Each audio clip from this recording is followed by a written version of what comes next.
In your first year, you learned the 3 evaluation questions that you will use to assess sources. Let's review and then dig a little deeper.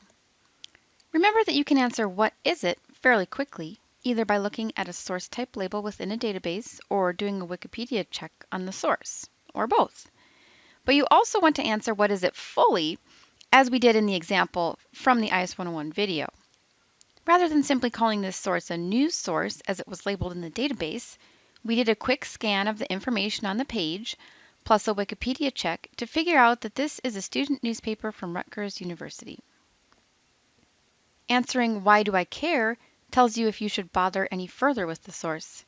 If you care about a source because your paper requirements wanted you to find some peer-reviewed or other types of evidence-based resources, then you can quickly discard that student newspaper from your options. But your needs are always based on your situation, so in another situation, the student newspaper might have been relevant. What does it really say is the 3rd evaluation question. Once you've figured out what a source is and that you do care, then you can decide to spend more time figuring out what its deal is. Is it trying to convince you of an opinion?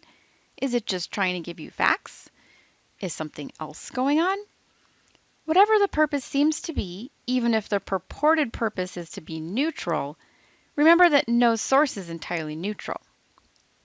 What do the choices about words and the choices about information that is either included or left out tell you about what the source is really saying?